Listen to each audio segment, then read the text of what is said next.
الحمد لله وكفى وسلام على عباده الذين اصطفى أما بعد فأعوذ بالله من الشيطان الرجيم بسم الله الرحمن الرحيم إن الذين جاءوا بالإفك عصبة منكم لا تحسبوه شرا لكم بل هو خير لكم لكل امرئ منهم ما اكتسب من الإثم والذي تولى كبره منهم له عذاب عظيم صدق اللہ العلی العظیم۔ اس سورہ نور کی تفصیل چل رہی ہے۔ سورہ نور کی تفسیر کا دوسرا رکوع جاری تھا۔ گزشتہ ان آیتوں کا شان نزول بیان کیا گیا تھا کہ یہ آیتیں کب نازل ہوئی، پوری تفصیل کے ساتھ اس کا واقعہ بیان کیا گیا تھا کہ امی جان حضرت عائشہ صدیقہ رضی اللہ تعالی عنہا پر منافقین نے تہمت لگائی۔ اللہ تبارک تعالیٰ نے اس رکوع کی 10 آیتوں کو امی جان حضرت عائشہ صدیقہ رضی اللہ تعالی عنہا کی براءت میں نازل فرمائی۔ گزشتہ اس کا قصہ تفصیل کے ساتھ بیان کیا گیا تھا۔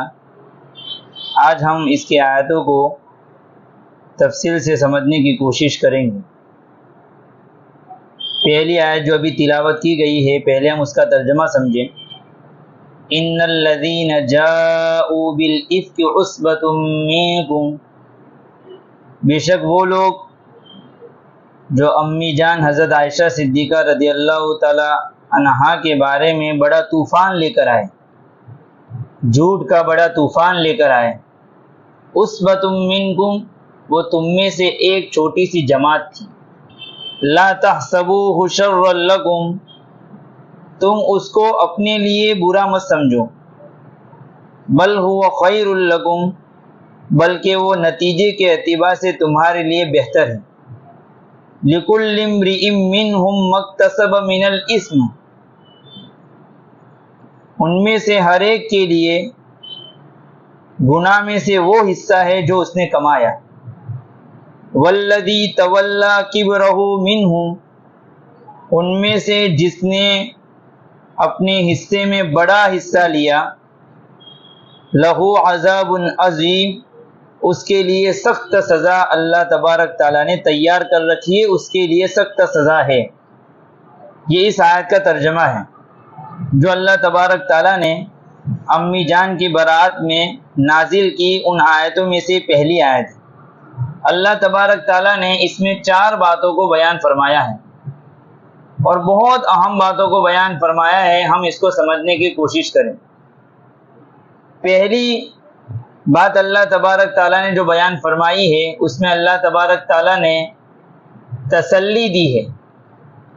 امی جان کو بھی تسلی دی ہے، پیارے نبی پاک صلی اللہ علیہ وسلم کو تو بھی تسلی دی ہے۔ امی جان کے والدین حضرت ابوبکر صدیق رضی اللہ تعالی عنہ اور ان کی والدہ حضرت ام رومان رضی اللہ تعالی عنہا، ان کو بھی تسلی دی ہے۔ اور پہلی ہی آیت میں اللہ تبارک تعالیٰ نے عام مسلمانوں کو بھی تسلی دی ہے۔ کس طریقے سے دی؟ اللہ تبارک تعالیٰ نے فرمایا، یہ جو جھوٹی بہتان اور یہ جو جھوٹ کا ایک طوفان لے کر جو جماعت آئی ہے، وہ کوئی بڑی جماعت نہیں ہے۔ عصبۃ منکم، تمہارے میں سے چھوٹی سی جماعت ہے۔ افک کس کو کہتے ہیں؟ افک کہتے ہیں پلٹ دینے کو، کسی چیز کو الٹا کر دینے کو کہتے ہیں افک۔ تو چونکہ حضرت امی جان عائشہ رضی اللہ تعالی عنہا کی اصل حقیقت تو یہ تھی کہ ان کے بارے میں تعریف کی جاتی، اس لیے کہ وہ اللہ کے نبی کی بیوی تھی، اس لیے کہ وہ حضرت ابوبکر صدیق رضی اللہ تعالی عنہ کی بیٹی تھی، تو تعریف کی جاتی۔ لیکن ان منافقین نے اس تعریف کو پلٹ کر انہوں نے ان کے بارے میں تہمت جاری کر دی، اس لیے اس کو افک کہا جائے گا۔ اب تسلی اس طریقے سے دی ہے کہ یہ جو جماعت تھی، یہ بہتان تراشی والی جو جماعت تھی، وہ چھوٹی سی جماعت ہے۔ اکثر کی تعداد تو یہ ہے کہ جب ان کے سامنے یہ بات آئی تو انہوں نے کہا کہ ہم اس کے بارے میں سوچ بھی نہیں سکتے ہیں. بات تو درکنار ہم سوچ بھی نہیں سکتے ہیں. اور یہ چھوٹی سی جماعت، اسبتن کا لفظ قرآن میں آیا ہے. اسبتن کہتے ہیں 3 سے لے کر 40 تک کے درمیان کی جو جماعت ہے اس کے لیے اسبتن کا لفظ عربی میں استعمال ہوتا ہے. یعنی کوئی بڑی تعداد نہیں ہے، چھوٹی سی تعداد ہے جس نے اس تہمت کے اس برائی میں جو مبتلا ہو گئی ہے، وہ چھوٹی سی جماعت ہے. اس نے آپ کو گھبرانے کی ضرورت نہیں امی جان، یہ تسلی دی ہے. اسی طریقے سے اسی جملے میں ایمان والوں کو بھی تسلی دی ہے. کیسے دی ہے؟ وہ اس طریقے سے کہ منکم کا لفظ استعمال کیا کہ جن لوگوں نے بھی یہ برائی کی ہے وہ تم ہی میں سے ہے. یعنی وہ اسلام سے خارج نہیں ہے، اسلام سے باہر نہیں ہے. یہ اس لیے کہا گیا کہ جو مسلمان جو تھے اس وقت تو ان کو بہت زیادہ تکلیف ہوئی تھی. جب یہ قرآن کریم کی آیتیں نازل ہوئی اور لوگوں کے راز فاش ہوئے تو اس وقت تو مسلمان غصے سے آپے سے باہر تھے. اس لیے اللہ تبارک تعالیٰ نے فوراً فرمایا کہ تم ہی میں سے، یعنی اسلام ان کے اندر داخل ہے، مسلمان ہیں. اور یہ مسلمانوں کی جماعت میں سے کچھ لوگوں نے امی جان پر تہمت درازی کی ہے، تہمت تراشی کی ہے. اب یہاں پر منافق تو اسلام سے باہر ہوتا ہے، اور یہ تہمت کو گڑنے والا جو بڑا تھا وہ تو عبداللہ ابن ابی تھا. اس کو کیسے مسلمان قرار دیا؟ تو وہ اس بنیاد پر کہ چونکہ منافق پر بھی اسلامی ملک میں مسلمانوں کے احکام ہی جاری ہوتے ہیں، اس لیے اس کو بھی مسلمانوں کے اندر شامل کر کے کہا گیا کہ منکم، وہ بھی تم میں سے تھا. اور اس کے علاوہ حسان بن ثابت ہے، مصطح بن اساسہ ہے، حمنا بنت جہش ہے، یہ تو تھے ہی مسلمان. اس لیے اس میں مسلمانوں کو بھی تسلی ہے اور امی جان کو اور امی جان کے خاندان کو اور امی جان کے والدین کو بھی تسلی ہے. آگے دوسرے جملہ جو بیان کیا ہے اس میں دوسری بات جو بیان کی ہے بہت اہم بات ہے، لا تحسبوہ شر لکم، تم اس واقعے کو تمہارے بارے میں برا مت سمجھو. یہ جو امی جان کا واقعہ پیش آیا، منافقین نے جو تہمت لگائی، اس کو برا مت سمجھو. بل ہوا خیر لکم، بلکہ وہ تمہارے لیے بہتر ہے. کیسے بہتر ہے؟ اس بہتری کے پہلو کو میں آپ کے سامنے بیان کرتا ہوں. بہتر اس بنیاد پر بھی ہے کہ اس کے نتیجے میں قانون سازی ہوتی ہے، قانون بنتے ہیں. شریعت کے جو قانون بنتے ہیں وہ کچھ قانون تو اس طریقے سے بنتے ہیں کہ اللہ تبارک تعالیٰ تکوینی طور پر کچھ واقعات کو رونما کرواتے ہیں، کچھ واقعات کو دنیا میں پیش کرواتے ہیں، جس کے نتیجے میں فائدہ کیا ہوتا ہے کہ ابھی ایک حکم آیا نہیں ہے، اس حکم سے پہلے ایک واقعہ پیش آتا ہے، پھر اس واقعہ کا خوب چرچا ہوتا ہے کہ ایسا واقعہ ہوا ہے، اب شریعت اس کے بارے میں کیا کہے گی، شریعت کا اب حکم کیا نازل ہوگا. تو سب جو ہے شریعت کے حکم کے آنے کی طرف متوجہ ہو جاتے ہیں. ایسے موقع پر جب حکم جاری ہوتا ہے تو لوگوں کو حکم بھی معلوم ہو جاتا ہے اور اس کی حکمت بھی معلوم ہو جاتی ہے. جیسے کہ ہم نے کچھ آیتیں پہلے ہم نے ایک واقعہ سنا ہلال بن امیہ کا کہ اپنی بیوی کو انہوں نے گھیر کے ساتھ مبتلا دیکھا. تو ایسے موقع پر سب متوجہ ہو گئے کہ جب اپنی بیوی کو کوئی گھیر کے ساتھ مبتلا دیکھیں اس وقت وہ کیسے 4 گواہوں کو تلاش کرنے کے لیے نکلے گا اور اس کو وہ اپنے دل میں کیسے چھپا کر رکھ بھی سکتا ہے.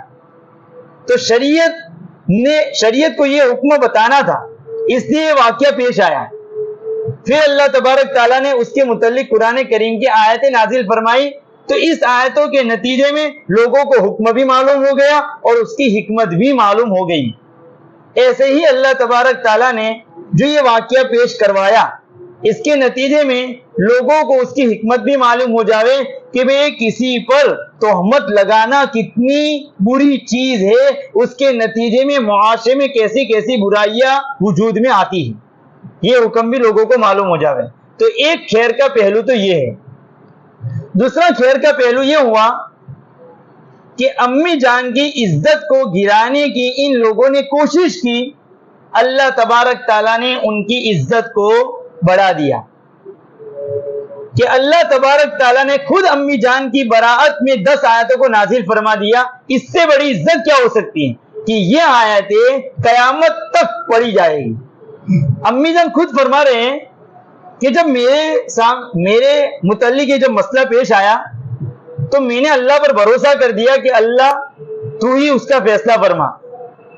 تو میں نے اللہ پر توکل کیا, جیسے میں نے گزشتہ قصے میں بیان کیا کہ اللہ کے نبی جب ان کے پاس پوچھنے گئے ہیں تو اللہ کے نبی کو انہوں نے یہ کہہ دیا فصبر جمیل واللہ المستعان علی ما تصفون, میں تو صبر کرتی ہوں اور تم جو بات بیان کرتے ہو اللہ میرا اس میں مددگار ہے. تو یہ بات کر کے میرے دل میں تو یہ تھا کہ ہو سکتا ہے کہ اللہ کے نبی کو خواب میں میرے متعلق براعت بتا دی جائے گی, یہ خواب کے ذریعے سے میرے متعلق کچھ باتیں بیان کر دی جائے گی. میرے ذہن میں تو یہی تھا, مجھے یہ وہم و گمان بھی نہیں تھا کہ میرے متعلق ایسی 10 آیتیں نازل ہوگی جو قیامت کے دن تک پڑھی جائے گی, ایسا مجھے وہم و گمان بھی نہیں تھا. اور اللہ تبارک تعالیٰ نے ان آیتوں کو نازل فرما دیا. اب اس سے بڑی عزت کیا ہو سکتی ہے؟ تو ایک خیر کا پہلو تو یہ ہے, اس میں ایک یہ بھی بات واضح ہو گئی کہ اللہ تبارک تعالیٰ نے ان آیتوں کے ذریعے سے منافقین کی جو جماعت تھی ان کے راز کو فاش کر دیا اور بتا دیا کہ یہ جو جماعت جو اللہ کے نبی پاک صلی اللہ علیہ وسلم کی بیوی کے بارے میں یہ تہمت تراشی کر رہی ہے یہ جھوٹی جماعت ہے. تو ان کا راز بھی بالکل فاش ہو گئے. اسی طریقے سے بہت سارے ایسی حکمت قرآن کریم میں اور جو ہے اس کے علاوہ حدیثوں کی کتابوں میں بھی بیان کی گئی ہے کہ اس کے نتیجے میں اللہ تبارک تعالیٰ نے کیسی کیسی خیر وجود میں اللہ تبارک تعالیٰ لائے اس کو بھی بیان فرمایا ہے. تو صحابہ کی جماعت کو اللہ تبارک تعالیٰ نے فرما دیا کہ تم اس کو برا سمجھتے ہو لیکن نتیجے کے اعتبار سے تمہارے لیے بہتر ہے. تیسرے نمبر کی بات قرآن کریم میں اس میں بیان کی ہے کہ ہر شخص کے لیے ان میں سے گناہ کا وہ حصہ ہے جو اس نے کمایا ہے. اب یہ جب واقعہ پیش آیا اس وقت 4 قسم کی جماعت تھی. ایک تو وہ تھی کہ جس نے اس واقعے کو گھڑا, اس جماعت میں سردار کا نام آتا ہے عبداللہ ابن ابی منافق, جس کو گناہ کا سب سے بڑا حصہ ملا, جس کے نتیجے میں اس کو سب سے بڑی سزا بھی ملے گی. اب آگے سننا. دوسری وہ جماعت تھی جس نے واقعے کو گھڑا نہیں ہے بلکہ واقعہ جب اس کے سامنے بیان کیا گیا تو اس نے اس کو سچ سمجھا اور آگے نقل کیا. یہ دوسری جماعت ہے. واقعہ تیار نہیں کیا بلکہ واقعے کو جب اس کے سامنے پیش کیا گیا تو اس کو سچ سمجھ کر آگے نقل کیا. یہ گناہ کے دوسرے درجے کے لوگ ہیں. تیسرا درجہ وہ ہیں جنہوں نے اس واقعے کو سچ تو نہیں سمجھا لیکن واقعے کو نقل کر دیا. تو واقعے کو بغیر تحقیق کے نقل کر دینا بھی گناہ ہے. تو تیسری جماعت وہ تھی, اس کو بھی اس گناہ کا حصہ ملے گا اور اس کے مطابق سزا ہوگی. چوتھی جماعت وہ تھی جس کے سامنے جب یہ واقعہ نقل کیا گیا تو وہ خاموش رہی اور اس نے اس کی تردید نہیں کی, اس کے متعلق جواب نہیں دیا, حالانکہ چاہیے یہ تھا کہ فوراً وہ کہتا کہ یہ جھوٹی بات ہے. لیکن اس کے سامنے جب واقعہ پیش کیا گیا تو وہ خاموش رہا. تو یہ خاموشی پر بھی اس کو گناہ ہوگا اور اس کے متعلق اس کو سزا ہوگی. سمجھنے کی بات ہے, جہاں پر تردید کرنے کی ضرورت پڑے وہاں خاموشی بھی گناہ ہے, وہاں بولنا پڑے گا کہ یہ جھوٹی بات ہے. اور اسی طریقے سے تیسرا جو نمبر بیان کیا ہے, بغیر تحقیق کے بات کو نقل کر دینا بھی ایک گناہ کا بڑا حصہ ہے, جو آگے بھی آیتوں میں اس کو وضاحت کے ساتھ بیان کیا جائے گا.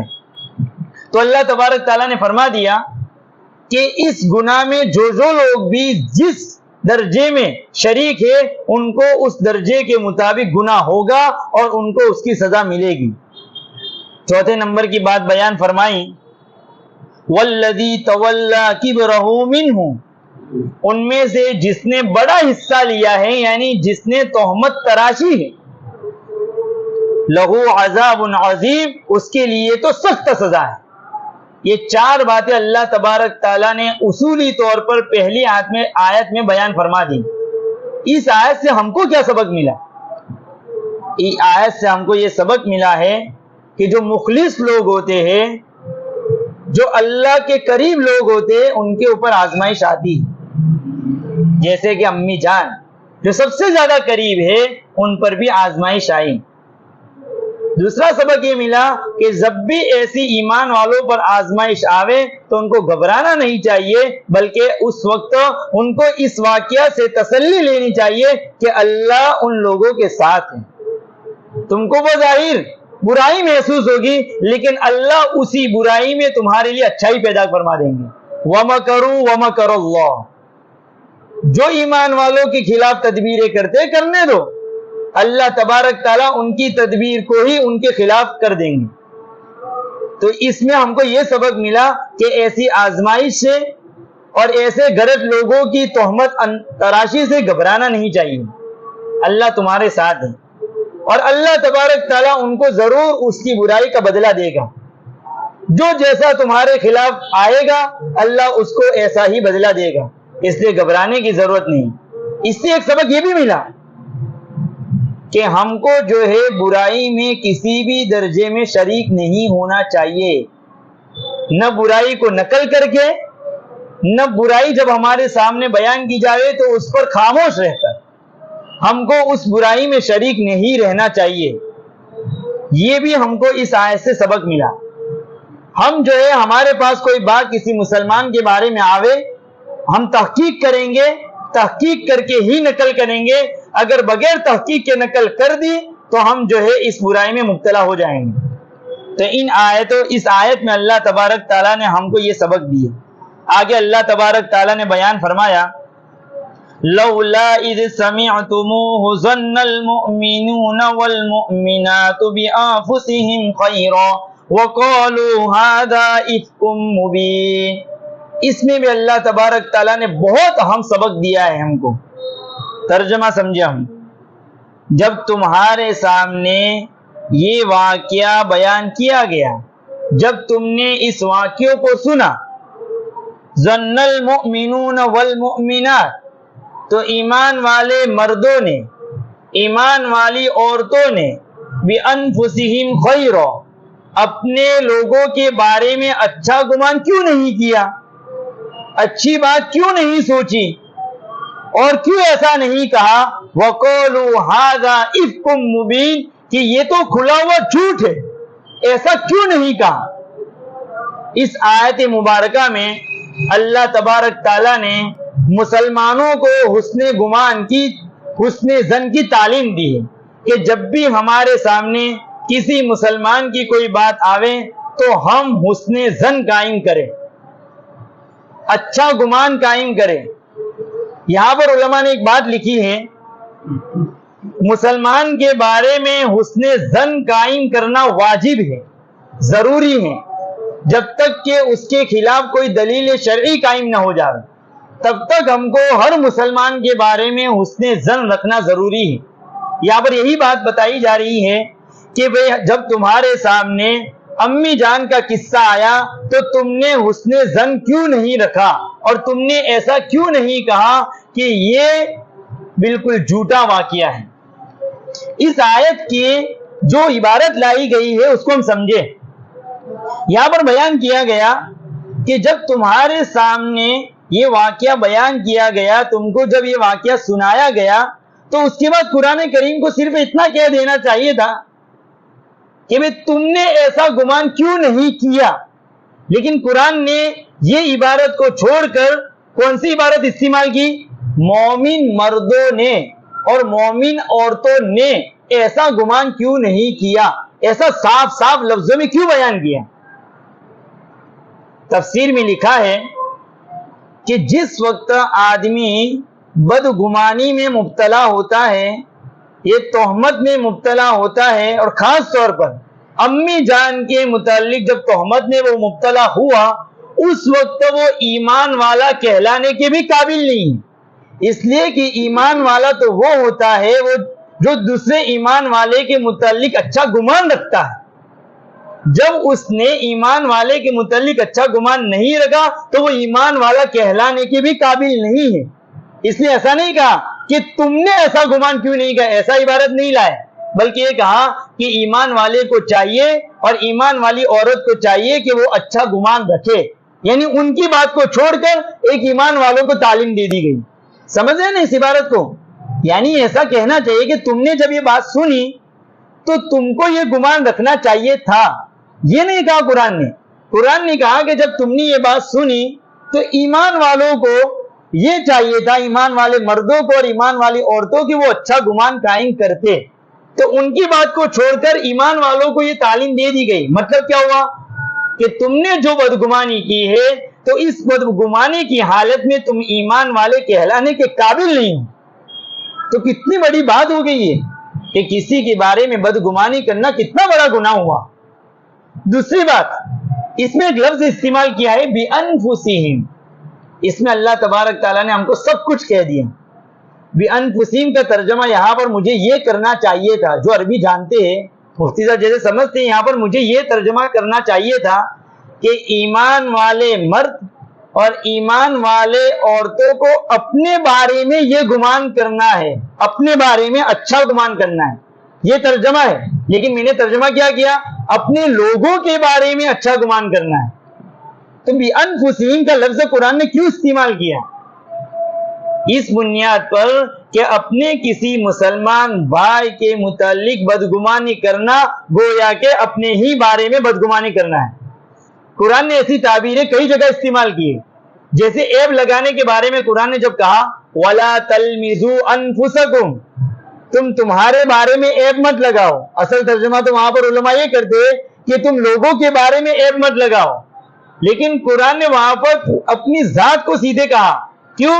اس لیے کہ دوسرے مسلمان کے بارے میں عیب لگانا گویا کہ اپنے ہی اوپر عیب لگانا ہے. کسی مسلمان کی غیبت کرنا گویا کہ اپنے ہی غیبت کرنا ہے. اس لیے کہ مسلمان جتنے بھی افراد ہیں وہ ایک جسم کی طرح ہے. اگر تم کسی مسلمان کے بارے میں بدگمانی کرتے ہو وہ اپنے ہی بارے میں کر رہے ہو. اس لیے اس کے اندر ہم کو وحدت کی تعلیم دی ہے کہ کسی مسلمان کے بارے میں بدگمانی مت کرو.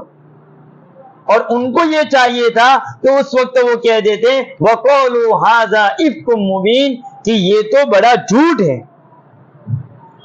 تو یہ قرآن کریم نے اس عبارت کے ذریعے سے ہم کو بتایا کہ جب بھی ہمارے سامنے کسی مسلمان کے بارے میں کوئی ایسی بات آ جاوے جو بدگمانی کی ہو, تو جب تک دلیل شرعی قائم نہ ہو اس کے بارے میں ہم کو تردید کرنا ضروری ہے, اس کو جواب دینا ضروری ہے کہ یہ بات غلط ہے. آگے قرآن کریم نے تیسری آیت بیان کی لولا جاءوا علیہ باربعۃ شہداء, کہ وہ لوگ یعنی منافقین کی وہ جماعت 4 گواہ کیوں نہیں لائے. جب زنا کی تہمت کسی پر لگائی ہے تو ان کو کیا چاہیے تھا, 4 گواہ لے آتے ہیں. تو وہ لوگ اس بات پر 4 گواہ کیوں نہیں لائے؟ آگے بیان کیا فَإِذْ لَمْ يَأْتُوا بِالشُّهَدَاءِ, جب وہ لوگ 4 گواہ نہیں لائے فَأُولَئِكَ عِندَ اللَّهِ هُمُ الْكَاذِبُونَ, تو وہ لوگ اللہ کے نزدیک جھوٹے ہیں. اس آیت کو سمجھے ہم. کیا فرمایا کہ جب انہوں نے تمہارے سامنے بات رکھی تو اس بات کے ساتھ ان کو 4 گواہ بھی لانے چاہیے تھے. وہ جب گواہ نہیں لائے تو اب یہ لوگ اللہ کے نزدیک جھوٹے ہیں. ان کو کہہ دو کہ تم جھوٹے ہو. اب دیکھو یہاں پر 2 سوال ہیں. ایک سوال تو یہ ہے کہ ایک آدمی نے کسی کو کسی چیز میں مبتلا دیکھا, یہ واقعے سے ہٹ کر ہم ایک عام بات کر رہے ہیں کہ کسی نے بھی کسی آدمی کو غلط کام میں یا کسی عورت کو غلط کام میں دیکھا, اپنی آنکھوں سے دیکھا, پھر وہ اس پر 4 گواہ نہیں لا سکا. لیکن دیکھا ہے تو اس نے اپنی آنکھوں سے, تو اس کو ہم کیسے جھوٹا کہہ سکتے ہیں؟ ہاں بھائی گواہ نہیں لا سکا, لیکن وہ جھوٹا کیسے ہوگا, اور وہ بھی اللہ کے نزدیک, کیونکہ اللہ تو دیکھ رہا ہے کہ اس نے دیکھا ہے, تو اللہ کے نزدیک تو وہ جھوٹا نہیں ہے. پھر بھی قرآن کریم یہاں پر کیا کہہ رہا ہے فَأُولَئِكَ عِندَ اللَّهِ هُمُ الْكَاذِبُونَ, کہ وہ اللہ کے نزدیک بھی جھوٹا ہے. سوال ہو رہا ہے نا کہ بھئی اللہ کے نزدیک, تو اس نے اللہ کے سامنے ایک آدمی کو غلط کام میں دیکھا ہے تو اللہ کے سامنے جھوٹا نہیں ہے. پھر بھی اللہ قرآن کریم میں یہاں پر بیان فرما رہے کہ وہ اللہ کے نزدیک بھی جھوٹا ہے. اس کے 2 جواب ہیں. ایک جواب تو یہ ہے کہ اگر اللہ کے نزدیک سے مراد یہ ہے اللہ کے قانون کے مطابق وہ جھوٹا ہے، اس لیے کہ اللہ کا قانون یہ ہے کہ جب بھی آدمی اس کو دیکھے تو اس کے بعد 4 گواہوں کو لا سکتا ہے تو بات لوگوں کے سامنے رکھے، اگر نہیں لا سکتا ہے تو اس بات میں وہ خاموش رہے۔ جب اس نے یہ بات پھیلا دی تو اب جو ہے اس کے پاس گواہ نہیں ہے تو وہ شریعت کے روح سے وہ جھوٹا قرار دیا جائے گا اور اس پر حد قذف یعنی تہمت کی حد جاری ہو جائے گی۔ تو عند اللہ کا مطلب کیا ہوا؟ اللہ کے قانون کے مطابق وہ جھوٹا ہے۔ ایک جواب تو یہ ہے۔ دوسرا جواب سمجھے، بہت بہترین جواب دیا ہے معارف القرآن میں۔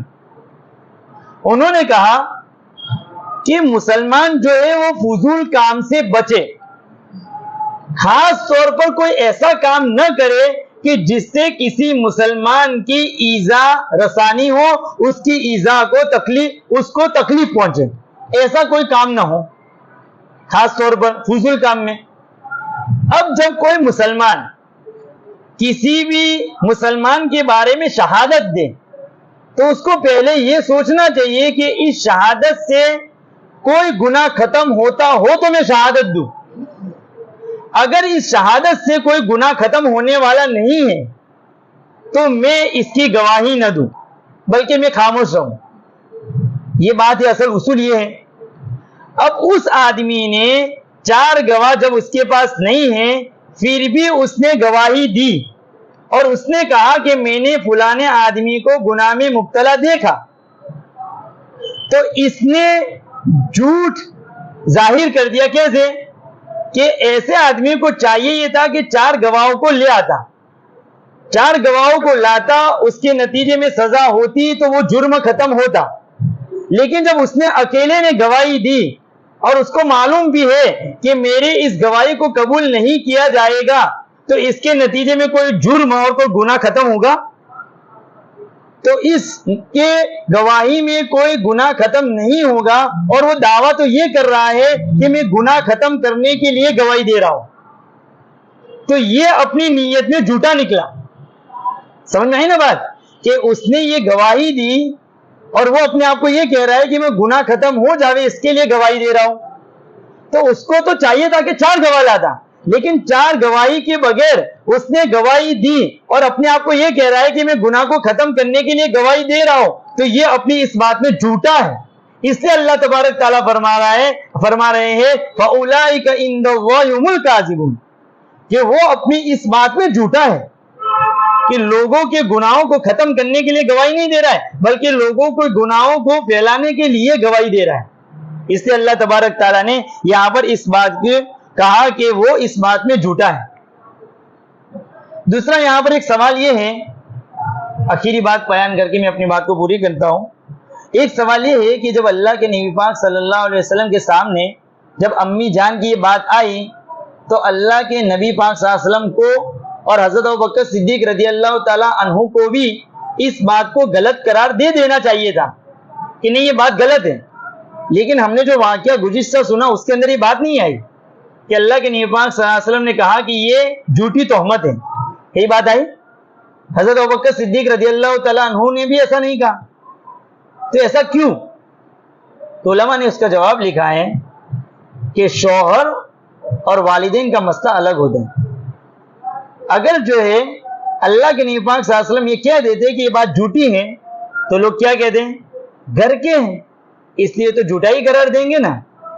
اگر حضرت ابوبکر کہتے ہیں تو کہتے کہ یہ تو ان کے ابا ہے، تو ابا تو اپنی بیٹی کی صفائی پیش کریں گے، اس لیے اللہ کے نبی پاک صلی اللہ علیہ وسلم نے حسن ظن تو قائم رکھا، کیونکہ بات کو نقل نہیں کیا ہے، اس کا چرچا نہیں کیا ہے، عملی شکل میں حضرت عائشہ رضی اللہ تعالیٰ عنہا سے کوئی بات نہیں کی ہے، اس لیے حسن ظن تو قائم رکھا، لیکن انہوں نے سامنے تردید اس بنیاد پر نہیں کی اس لیے کہ وہ تردید کرنے کا موقع نہیں تھا۔